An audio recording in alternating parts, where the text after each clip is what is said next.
Big TV భక్తి సమాచారం WhatsApp ఛానల్లో జాయిన్ అవ్వండి. అన్ని విశేషాలు ఎప్పటికప్పుడు తెలుసుకోండి.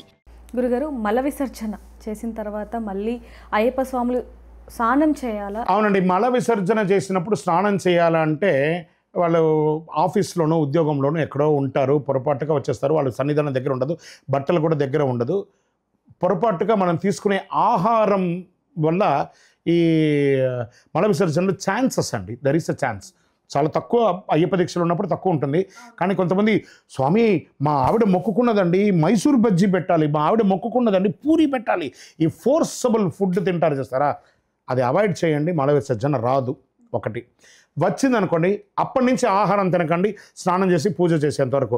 మీరు చెప్పారు కదా అని చెప్పి నేను స్నానం చేయాలంటే మీ వృత్తి అక్కడ లీవ్, మీ మేనేజర్ ఇంటికి పంపించేస్తాడు, పోరబాబు నువ్వు దీక్ష చేసుకొని. మీరు అప్పటి వరకు వృత్తి చేయండి, ఇంటికి వచ్చాక మళ్ళీ స్నానం చేసి తల స్నానం చేసి అది చేసుకోండి. శరణమయ్యప్ప. గురుగారు, మాల వేసుకున్న వాళ్ళు ఎవరైతే ఉంటారో వాళ్ళని కూడా సాక్షాత్తు అయ్యప్ప స్వామిగానే భావిస్తూ ఉంటాం. అయితే వాళ్ళకు కూడా ఇంట్లో భిక్ష పెట్టాలి అంటే, ఇంట్లో మాల వేయకపోయినా సరే భిక్ష పెట్టాలి అనుకుంటూ ఉంటారు.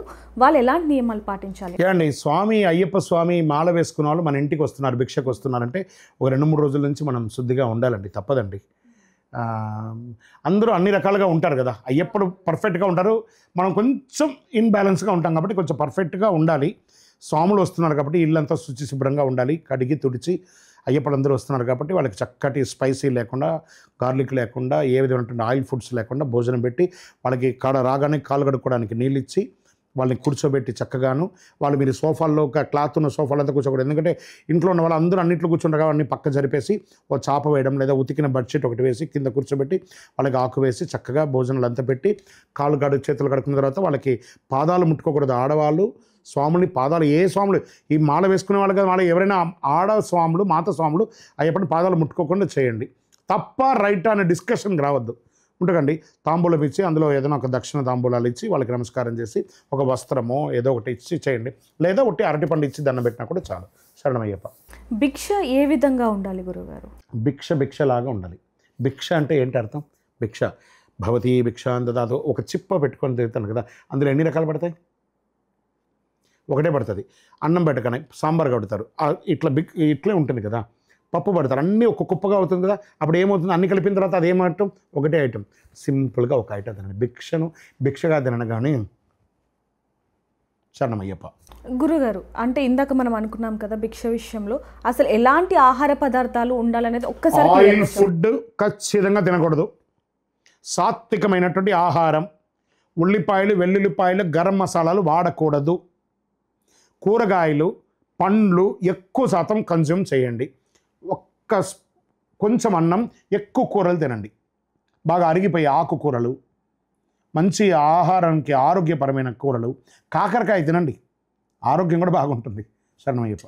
గురుగారు, మణికంఠునికి అభిషేకం చేసే సమయంలో ఆడవారు కూడా పాల్గొనవచ్చు? ఖచ్చితంగా పాల్గొనాలండి. మీ ఇంటికి మీరు పూజ చేస్తున్నారంటే మీ శ్రీమతి అర్హత లేకుండా మీరు పూజ చేస్తారా? తప్పులే కదా. అందరూ మా పూజలు అంతా చూడండి, ఇప్పుడు అందరూ చేసేది అదే. ప్రతి ఒక్కరు స్వామికి అభిషేకం చేయాలి. వాళ్ళందరూ పూజ చేస్తుంటే ఆ మహిళలందరూ ఆనందపడిపోతారు. ఆహా, మా ఇంటికి అయ్యప్ప వచ్చేస్తారని మంగళారతి తీసుకొని చక్కగా వచ్చి పూజలు చేసి, మనకంటే కూడా మన ఆడవాళ్ళు ఎక్కువ శ్రద్ధాభక్తులతో ఉంటారండి. చేయాలండి. అయ్యప్ప ఋతుచక్రం తీరిన వాళ్ళే అక్కడికి రావద్దన్నారు, కానీ మీ ఇంటికి వచ్చిన అయ్యప్పకి చేయకూడదని అన్నాడా? అయ్యప్ప అనుకుంటేనే కదా మీ ఇంటికి వచ్చాడు, అంటే అమ్మ స్వాముల కోసమే కదా వచ్చాడు. చేయాలి, తప్పదు. శరణమయ్యప్ప. గురుగారు, ఆడవారి విషయానికి వస్తే ఆడవాళ్ళు కూడా మాల ధరించాలి అని లోపల ఉంటుంది. కాకపోతే ఏజ్ నుంచి ఏజ్ వరకు వేయాలి అంటారు, వేయకూడదు అంటారు. 12 సంవత్సరాల లోపు ఉన్నటువంటి కన్యా స్త్రీలు వాళ్ళు మాల వేసుకోవచ్చు. తర్వాత 55 సంవత్సరాల తర్వాత ఉన్నటువంటి స్త్రీలు మాల వేసుకోవచ్చు. ఋతుచక్రం లేని వాళ్ళు మాల వేసుకోవాలని ఒక శాస్త్రం ఉందండి. మిగతా సమయంలో మీరు దీక్ష తీసుకోవడానికి లేదంటే ఒక మండలకాల దీక్ష అనేటప్పటికీ 2 సార్లు మీకు ఋతుచక్రం వస్తుంది కాబట్టి మీరు మాల వేసుకోకూడదని అంటారు. కాబట్టి మీరు శబరిమలకి వెళ్ళకపోయినా ఆ శబరిమల శ్రీ ధర్మశాస్త్ర వారే మిమ్మల్ని వెతుక్కుంటూ మీ ఊరికి వచ్చేసి, మీ పక్కన గల్లీలో మీ దేవాలయం ఉన్నారు కదా, మీ ఇంట్లో పూజలో మీ పక్కన మీరు శ్రీమతి కలిపి పూజ చేయండి కదా, తప్పులేదు కదా. కాబట్టి అమ్మ స్వాములారా, అయ్యప్పలు అక్కడికి వస్తారు, అయ్యప్పే మీకోసం వస్తున్నాడు. శరణమయ్యప్ప. For more videos like this, subscribe Big TV channel.